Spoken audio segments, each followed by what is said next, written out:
ప్రస్తుత శ్రీ సత్యసాయి జిల్లా కనగానపల్లి మండలం మద్దిల చెరువు గ్రామంలో సూర్యనారాయణ రెడ్డి జన్మించారు. గంగులు నారాయణ రెడ్డికి ఆయన పెద్ద కుమారుడు. మద్దిల చెరువు గ్రామంలో జన్మించిన కారణంగా ఆయన మద్దిల చెరువు సూరిగా పేరు పొందాడు. అదే జిల్లా రామగిరి మండలం వెంకటాపురం వాసి మాజీ ఎమ్మెల్యే పరిటాల రవీంద్రతో ఫ్యాక్షన్ నేపథ్యంలో రాష్ట్ర వ్యాప్తంగా సంచలనాలకు మారుపేరుగా నిలిచాడు. అయితే సూర్యనారాయణ రెడ్డి అక్కయ్య బెంగళూరులో ఉండేవారు. అప్పుడు తన అక్కయ్య దగ్గరకు వెళ్ళినప్పుడు ఆ ఇంట్లోనే కింద పోర్షన్లో ఉండే భానుమతిని చూసి ప్రేమలో పడ్డాడు సూరి. ఆ తర్వాత ఇద్దరూ పెళ్లి చేసుకున్నారు. వీరికి ఒక కుమారుడు ఉన్నారు. గంగుల నారాయణ రెడ్డి హత్య నాటికి సూర్యనారాయణ రెడ్డి 9వ తరగతి చదువుతున్నాడు. తండ్రి హత్యతో చదువు మానేసి వర్గ కార్యకలాపాల్లో నిమగ్నమయ్యారు ఆయన. పరిటాల రవి తండ్రి పరిటాల శ్రీరాములు హత్యతో 35 ఏళ్ల కిందట మొదలైన ఫ్యాక్షన్ హత్యాకాండ సూర్య హత్యతో 2 వర్గాల్లోని 2 తరాలను అంతం చేసింది. గంగుల నారాయణ రెడ్డి శ్రీరాముల కుటుంబాల్లోని 2 తరాల వారు ఒక్కరూ మిగల్లేదు.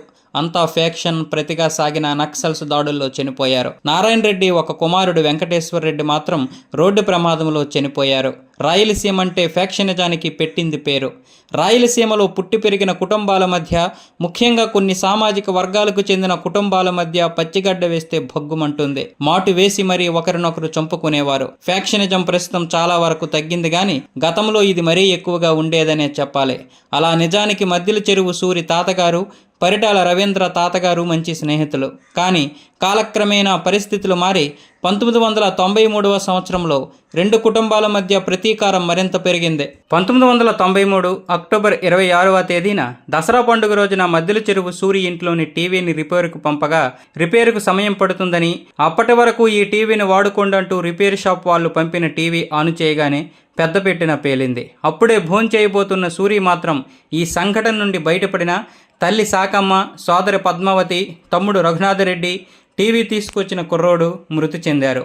దీంతో సూరి అజ్ఞాతవాసంలోకి వెళ్ళిపోయాడు. పరిటాల కుటుంబంతో ఉన్న ప్రతీకారం కారణంగానే ఇది ఖచ్చితంగా రవీంద్రే చేయించి ఉంటాడన్న అనుమానాలు బలపడ్డాయి. దీంతో 1997 నవంబర్ 19వ తేదీన జూబ్లీ హిల్స్లోని శ్రీరాములయ్య సినిమా షూటింగ్ ప్రారంభోత్సవానికి వచ్చిన రవిని చంపేందుకు సూరి వర్గం కారు బాంబును ప్రయోగించింది. అయితే ఈ ఘటనలో 26 మంది మరణించగా పరిటాల రవి స్వల్ప గాయాలతో బయటపడ్డాడు. దీంతో ఈ కేసులో అరెస్ట్ అయిన సూరికి యావజ్జీవ కారాగారం పడింది. 2009వ సంవత్సరం డిసెంబర్ 25వ తేదీన సూరి బెయిల్పై బయటికి వచ్చాడు.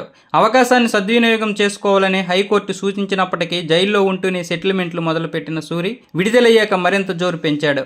అయితే పెనుగొండ నియోజకవర్గంలో పరిటాల రవి ప్రత్యర్థిగా మద్దిల చెరువు సూరి సతీమణి గంగుల భానుమతి 2004లో పోటీ చేసి ఓడిపోయారు. ఇక్కడ ఓ విచిత్రం జరిగింది.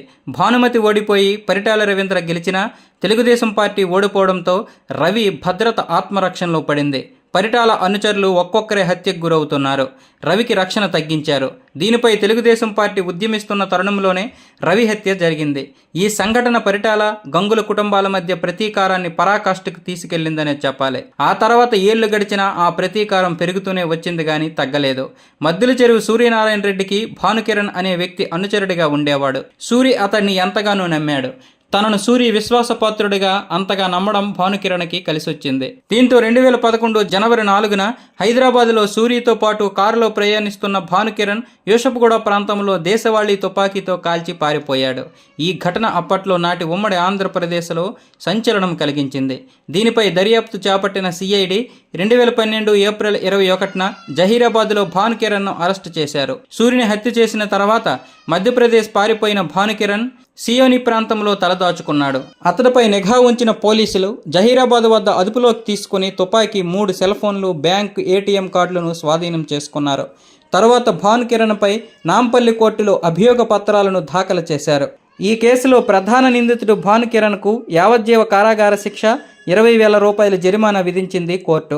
మరో నిందితుడు మన్మోహన్ సింగ్కు 5 ఏళ్ల పాటు సాధారణ జైలు శిక్షను ఖరారు చేసింది. మిగతా 4 నిందితులను న్యాయస్థానం నిర్దోషులుగా ప్రకటించింది. పరిటాల రవీంద్ర, మద్దిల చెరువు సూరిల నేపథ్యంతో దర్శక నిర్మాత రామ్ గోపాల్ వర్మ రక్త చరిత్ర చిత్రాన్ని రూపొందించిన విషయం తెలిసిందే. ఏదేమైనా మద్దిల చెరువు సూరిగా అందరికీ తెలిసిన గంగులు సూర్యనారాయణ రెడ్డి ఈ లోకాన్ని వదిలి 23 ఏళ్లు పూర్తయింది.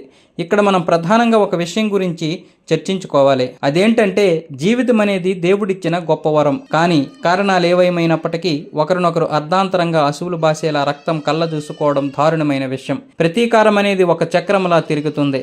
వీరి నేపథ్యాన్నే గనక ఉదాహరణగా తీసుకుంటే పరిటాల రవి, మద్దిల చెరువు సూరి ఒకరినొకరు అంతమొందించుకోవాలని ప్రయత్నించారు.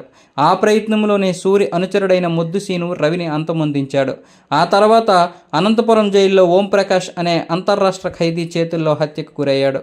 ఓంప్రకాష్ కూడా జైల్లో అనుమానాస్పద స్థితిలో చనిపోయాడు. సూరిని కాల్చి చంపిన భానుకిరణ్ యావజ్జీవ కారాగార శిక్షతో కటకటాల వెనక కాలాన్ని వెళ్లబుచ్చుతున్నాడు. పరిటాల రవి, మద్దిల చెరువు సూరి, మొద్దుసీను, భానుకిరణ్ ఇలా అనేక మంది అర్ధాంతరంగా అసువులు బాసిన వారే. క్షణికావేశమా, పథకం ప్రకారం మట్టుబెట్టడమా అనే విషయాన్ని పక్కన పెడితే మొత్తానికి నిండు జీవితాల్ని అర్ధాంతరంగా ముగించుకోవడమే తప్పెవరది, ఒప్పెవరది అన్నదే అప్రస్తుతం. తాతల కాలంలో స్నేహంగా జీవించిన రెండు కుటుంబాల మధ్య ప్రతీకారాలు ఎందుకు రగులుకున్నాయి అన్నది ప్రధానాంశం. అది చంపుకునేంత స్థాయి వరకు ఎందుకు వెళ్ళాయన్నది విషాదం. పరిటాల శ్రీరాములు హత్యతో 35 ఏళ్ల క్రితం మొదలైన హత్యాకాండ సూరి హత్యతో ఎన్నో జీవితాల్ని బలి తీసుకుంది. ముఖ్యంగా శ్రీరాములయ్య షూటింగ్ ప్రారంభోత్సవం సందర్భంగా జరిగిన మారణకాండలో ఈ పగా ప్రతీకారాలతో ఏమాత్రం సంబంధం లేని 26 మంది సైతం అసువులు బాయడం గుండెల్ని పిండేసే అంశం.